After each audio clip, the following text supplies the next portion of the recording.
Real Estate Pro Talk with your host, Greg Ernie, connecting people, community and property.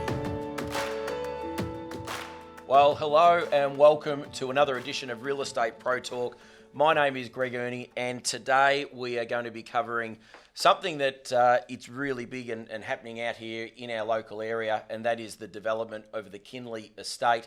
If you're like me, and for many Mooroolbark and Lilydale locals and those that live in the Yarra Ranges, it's massive change. We've grown up with the Quarry and obviously all the land around it, and now after all this time, it is in the process well and truly of being developed and sold off. So it gives me great pleasure, and I thank him for his time. Joel Williams, who is head of sales up there at Kinley. Mate, thanks for coming in. Good to be here. And so look, I thought I got a number of questions. It's a massive development, but I probably thought, first of all, do you just want to give us a bit of a general overview of Kinley and what it's about, and perhaps how many homes are scheduled to be built up there? Well, it's a master plan development. So for those that don't know, the property's 400 acres, 163 hectares. So it's a huge infill site. Yep. The vision is, a gradual and sustainable release of properties being land for freestanding house and land, townhouses, and also some apartments down the track. So you'd be looking at sort of circa 3,200 dwellings. Yep. As I said, a good sort of blend of sort of standalone homes and medium and higher density as we progress through the project. Yep. And I know I've been up and had a good look around your showroom up there, but shops, and is there a shopping centre as part of that? Yeah, being a master plan project, absolutely. The vision is certainly a lifestyle of live, work and play. Not initially, of course, but over time. So we've certainly the plans to turn elements of the old historical production area and so forth into dining precincts and cafes and restaurants. But we've also got a town centre plan. So our vision is certainly an eastern suburbs high street shopping village. Yep. Really there to support your day-to-day needs of a future, 7,000-8,000 residents that we'll sort of call Kinley home over the next sort of 15 to 20 years time. And I know when having a look around at your showroom and the display you've got there, as I've said to many people that have asked me about it, I say it actually looks really good. Like I think you talk about the cafes and the eateries and the. I think once it's all done, it'll be a nice little, its own suburb to a degree, won't it? Yeah. Well, it's a suburb-sized development. Yes. And it's a suburb-like features. Yep. Sporting grounds, passive, active parks, walking trails, shopping, jobs, businesses, as we've said, and hopefully a future school site in there as well. Yeah. So at the moment, opposite our office here, we've got a new station being built. There's a new one going at Lilydale. I guess one of the questions that I get asked a lot is Kinley going to have its own train station? We're confident we will. There's still an asterisk on it at the moment, so we're lobbying high and hard to make that happen.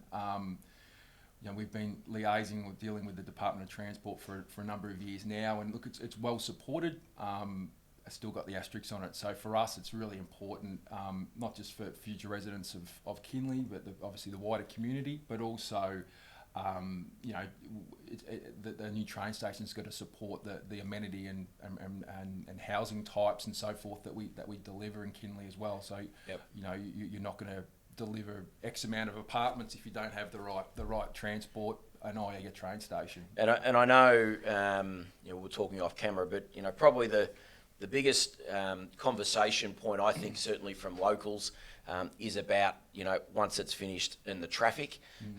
Probably two things. First of all, I would think having a station at least is going to make the traffic or help it marginally.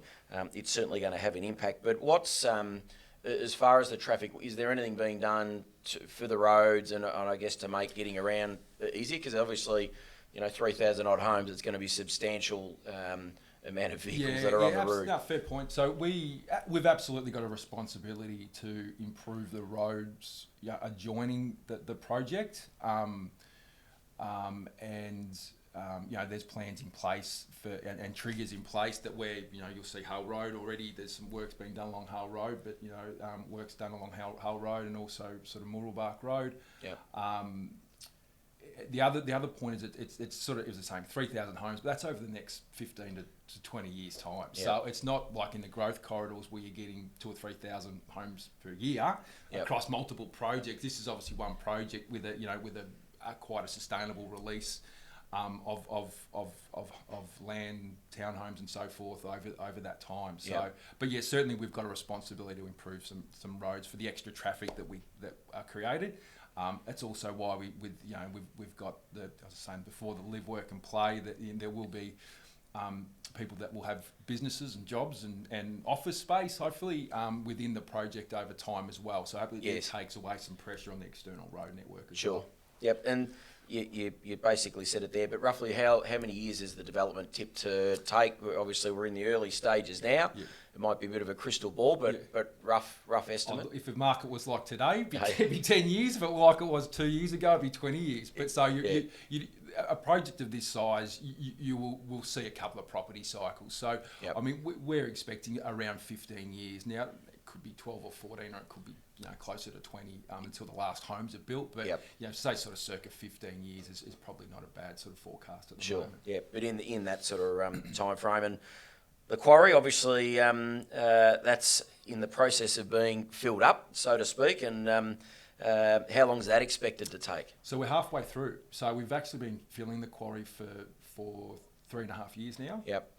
It's a really slow process. Obviously, it's not just pushing dirt over the edge and hoping for the best. It's all level 1 compacted fill. So we took it down, obviously, to anything that's not engineered, or we took it to the obviously solid base, and Yep. then we start the compacting process. Geez, if they hadn't hit solid base by the time they dug down that far, you'd be in strife. But Yeah. Yep. So it's basically compacted every 30 centimetres. Okay, I was as we going to go. ask that. So it's Yep.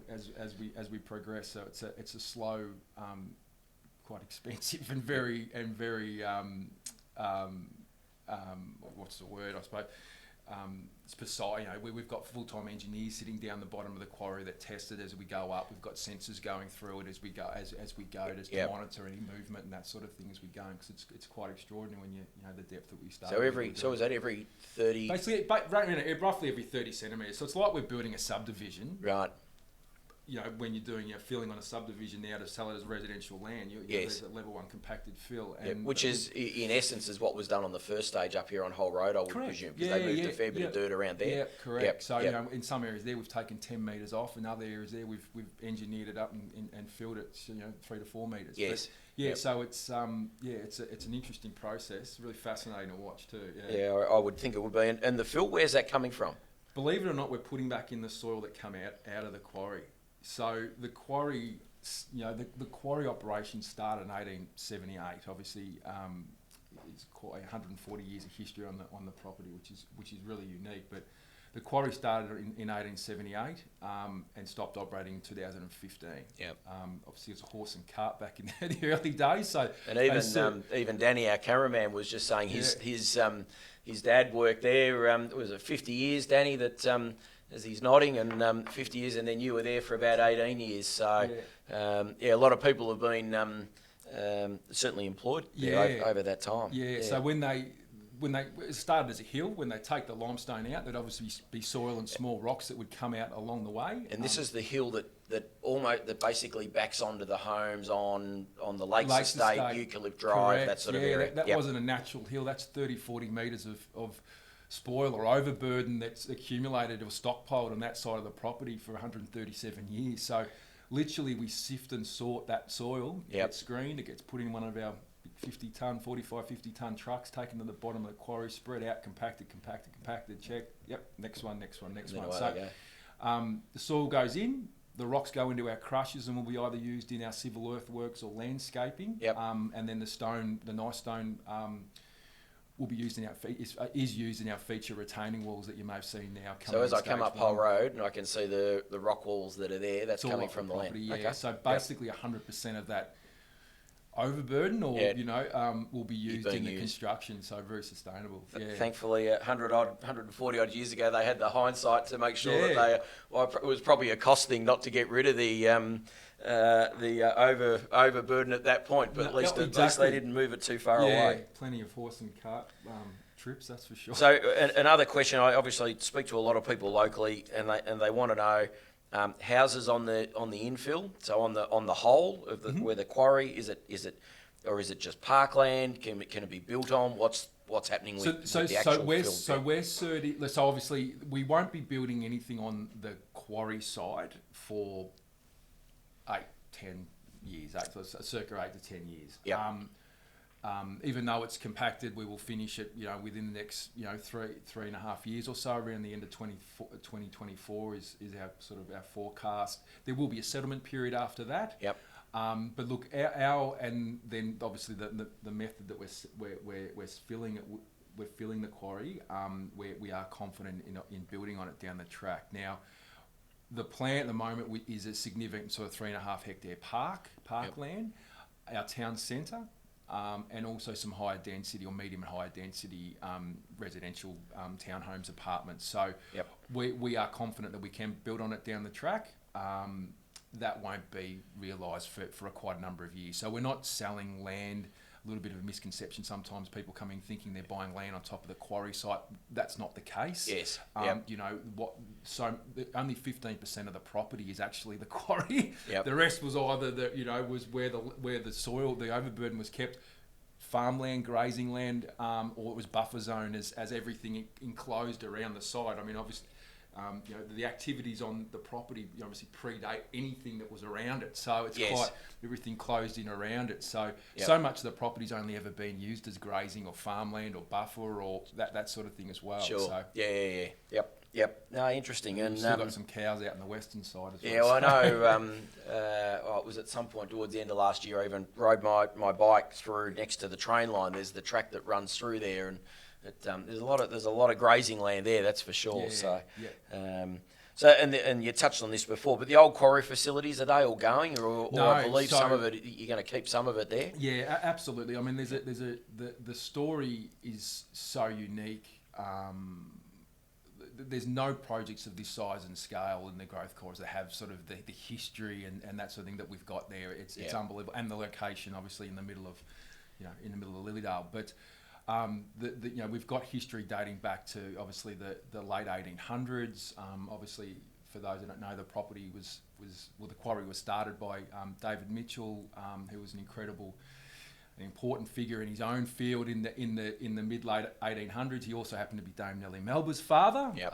So their family owned the property for 125 years, right through to 2002. But we're lucky to still have the old dairy and the smokehouse that David Mitchell built in the 1890s. So he was exporting cheese and butter to the UK 120 years ago. It was just incredible. They researched pasteurising milk at the dairy. He was one of the first dairy farmers to trial mechanical milking. He trialled different machines until he had a machine that could milk 10 cows in 20 minutes, which for the 1890s was incredible. Wow. So, yep. So they're heritage listed. That'll be turned into a sort of a destination restaurant cafe. We would have had it open last year had it not been for COVID, but so we sort of hit pause on that sort of last March. We have picked it up again now, wanting to open that or activate it as quickly as possible. Yeah, good. In saying that, it's a bit of a cautious approach at the moment. Yes. As you'd expect. Yep. The old production area of the quarry, again, some of those structures and buildings will be the backdrop to our future arts and dining precinct. Yep. So outdoor, alfresco dining and so forth. There's an incredible space underneath that was the original production area. So it dates back 140 years. Yeah. It's where the original kilns are still stand, and it's just an incredible space. So the plan is to run an architectural competition to design that space or determine how that's going to tie into that arts and dining experience. Because you sort of walk through and each time you think the distillery, an art gallery, a functioning, it's just incredible space. So that's really exciting, and being able to deliver that and tell the story and I think that's really important. Legacy. I mean, it's such a, as you say, played such a big role in this area. So I think that's something that'll give the Kinley estate and the township something different that no other spots really have got. Yeah. So, and with the Yarra Valley on the doorstep, it'll be a fair sort of tourist Exactly right. attraction And that's to a something degree as We well. used to look at, we can Yep. bring the Yarra Valley in and Yep. all that sort of thing as Yep. well. So I want to move probably more onto the development now. How many, and you may not be able to answer this, but how many stages are scheduled, as you've said, over the next 10 to 15 years, 20 years? Yeah. How many stages are scheduled, or that you know It will so far? vary. Yeah, it will Yep. vary because to date we've had 4 stages sold out. Yep. So of 4 land. stages, and how many lots does that equate That to? was about 180 land lots.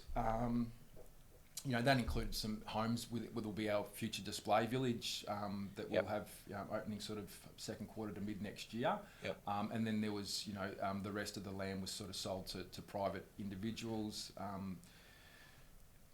So let's say 150 lots there. Now that the sizes of the stages does vary depending on stage 2 was a smaller stage and stage 1, and stage 3 was larger than both of them. Stage 4 was smaller. So it does vary, but you would look at generally looking at 25, 30 lots at time at per stage. Yep. Again, some could vary a bit smaller or larger, but.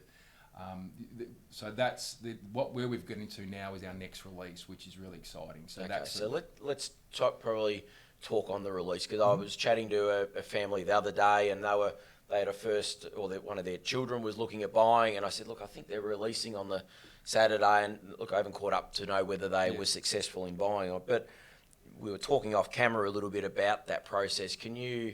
I think this is really important for anyone that may be interested. Yeah. Can you talk a bit on so first of all, when does the next release is scheduled? Have you got a time frame for that? We're busy working through that at the moment. The next release we're hoping will be about September time. We'd love to have it.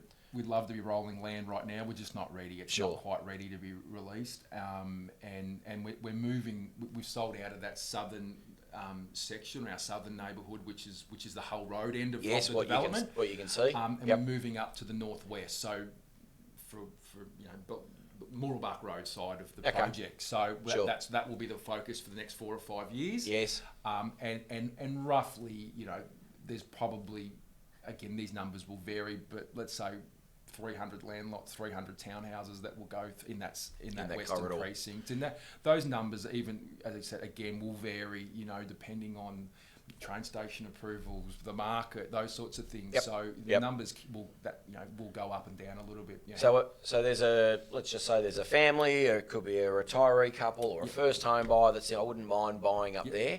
Can you talk to us on the process, because I think this is fairly important. You mentioned the other day about a lady that missed out literally on buying a block in there by a couple of hours. So the process on that. Yeah, we've had as you've seen, the market's been quite up and down the last couple of years. We're in a well and truly big boom at the moment, though. That's for sure. So it does look.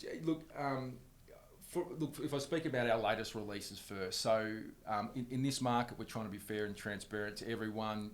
Keep in mind, there's a lot of more buyers than land at the moment. So we've released those through an online booking system, and you book an appointment, you come in and basically the first appointment gets the first choice, second, third, fourth. So that's been how we've managed it in a hotter market.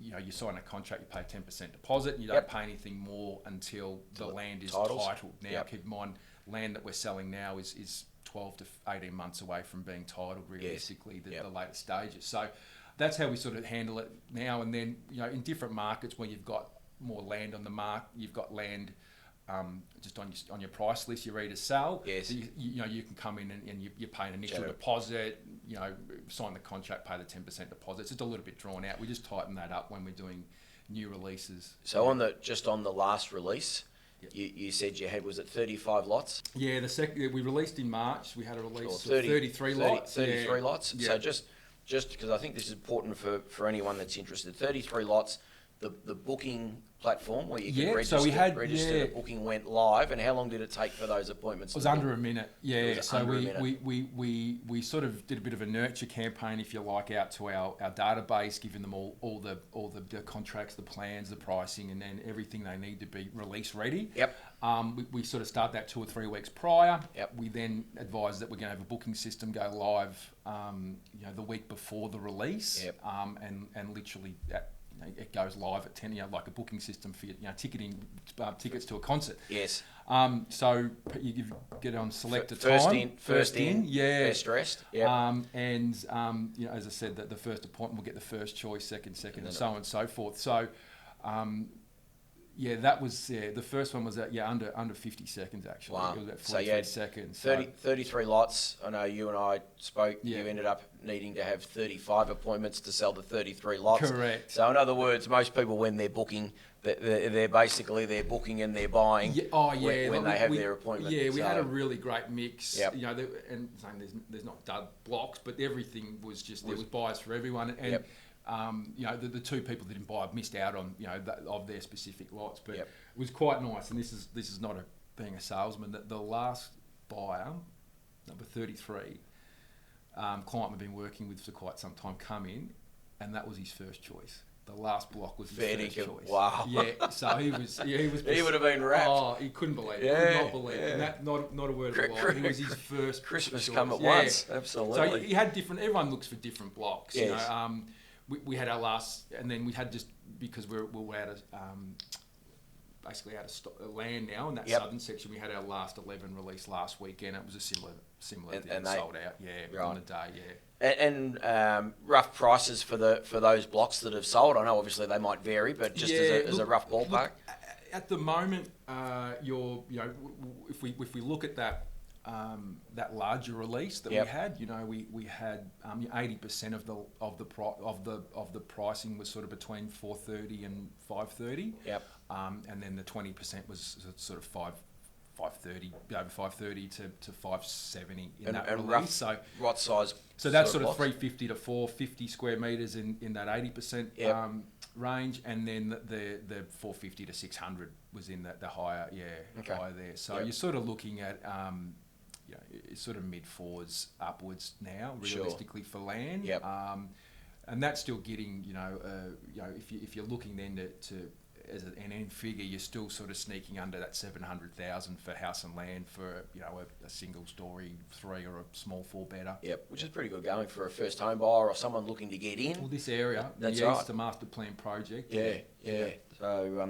So obviously there's no blocks currently available, but Mm-hmm. if anyone is sort of interesting, they pop down to your Jump on your showroom absolutely. and yep. Yep, we're open every day, 11 till 5, and register your details. We'll keep you updated on the release, and again we'll notify all our clients leading up to the next release, Yep. knowing that there will be a bit of a lag. So the plan would be to release a significant amount next time, not just at 11. That we ideally we'd like sort of 30 to 40 or so at least a time. So Yep. again, just pop in and see us, and we can certainly run through the project in the detail and the story and the history and all that sort of thing as well. And get the dialogue and communication going with you, Correct, so yeah. that you got all the information, and when the release does happen, you're ready to go Your for release it. ready, Yeah, yeah. exactly. So obviously there's a heap of work happening down on Hull Road.